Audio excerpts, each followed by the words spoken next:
Yeah, believe me, this is not fun.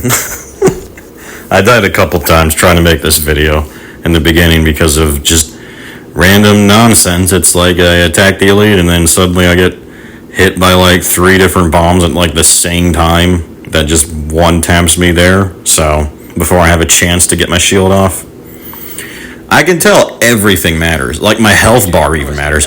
I've noticed in this game, like, it happens so often, especially on this tank build, where I will, like, my armor will break, right when I'm trying to switch to right when I'm dodging and switching to shield, or right as I switch to shield, and then my health pool takes a big chunk of damage. The health, no one ever thinks of that in this game. But it always is, like, usually a sliver left. And then usually what happens is if I don't recover that health, and it happens again, I die. So I'm starting to even realize that even your health matters. And I know health recharges on its own if you're able to find cover or something and get it back up. I'm definitely thinking whenever I come back and do legendary missions with teams and I take big chunks like that and then I get all my armor back, I'm probably, once I'm not targeted, find cover and just get my health back before I go back out in the open again, as I should be doing as a tank still.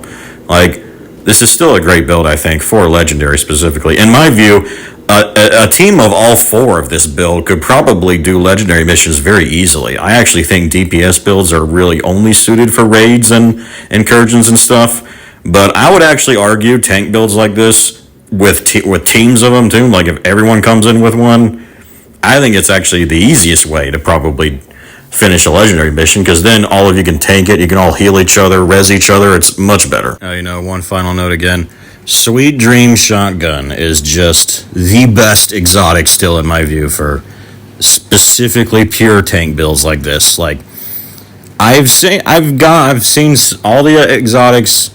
I'm still waiting. Well, I still want to try the Scorpio shotgun once I get it, because I don't have that one yet. But I've seen the description though, and I still feel like I'm probably going to use Sweet Dreams because it's just so perfect for this build. I mean, I will never go back. Like, I've always been going in between from my pistol and my secondary gun, switching those out constantly, figuring out what's best for those. But I've never really questioned Sweet Dream Shotgun. It's the best thing because like, it balances out my weakness for a pure tank build. Now, like, I can tank the red and purple enemies way better than obviously non-tank builds, just because obviously I still have my armor, my foundry healing, my catharsis, my fixture drum, my bulwark. So like all of that is still giving me much more tankiness factor than other glass cannon builds or mixture builds, hybrid builds do. So I'm not saying it's a weakness in the sense that it's not a weakness for like non-tank builds. Of course it is.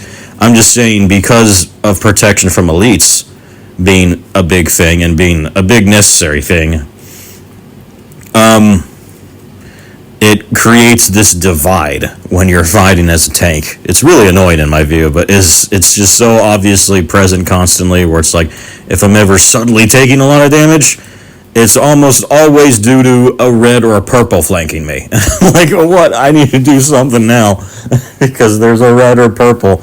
Purple's the worst, of course, because they do even more than reds and they're just as tanky pretty much as elites are from what I've seen. So yeah, Sweet Dream Shotgun just balances that out. It's like the protection from elite bonuses I get combined with Sweet Dreams offers the perfect synergy in my view, because the protection from elites lets me tank the yellows a lot better, so I can risk a lot more when they're around. And then the Sweet Dream Shotgun lets me concentrate on my primary weakness like I did in this fight, and usually now I'm always going to do. It's like, alright, my priority usually, if I can at least, is to always try and kill all the reds and purples first that I see. And it's easier because Sweet Dreams lets me one-tap them, and then Protection from Elites lets me tank the yellows shooting me while I'm trying to hunt all of those guys down.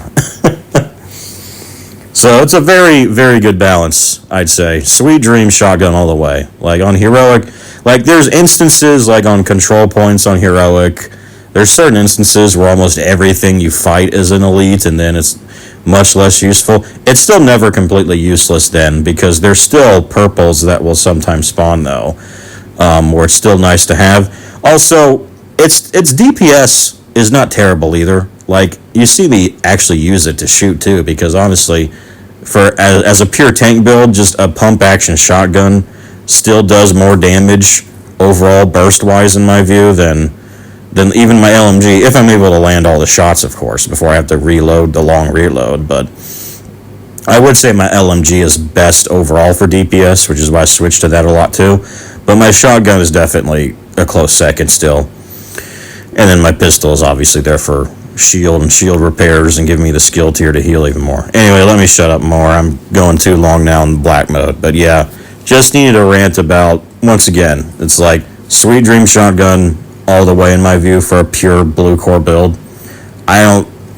I've seen tier lists on YouTube and people always rank it as like either a mid-tier weapon or even like a lower tier weapon, but usually they'll at least admit because of its use that it's kind of a mid-tier one.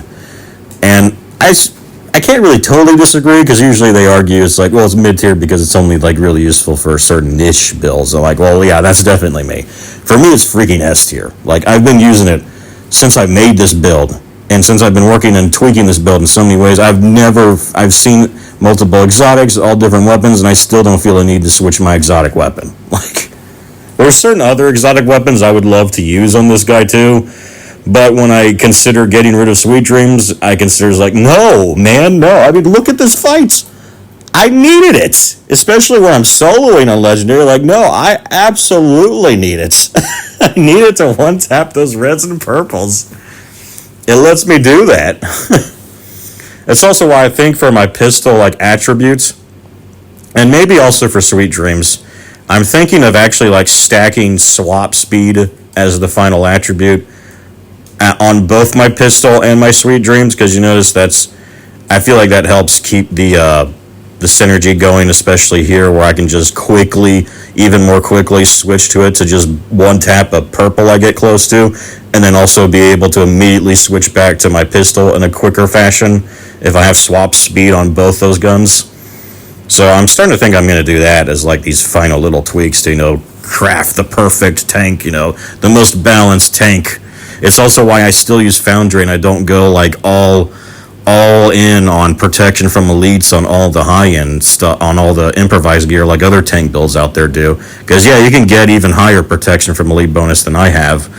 But I still think this is a better overall build. Because, especially, I've noticed, I think the developers know, too. So whenever I play Legendary missions, they seem to throw a lot more reds and purples in those ones.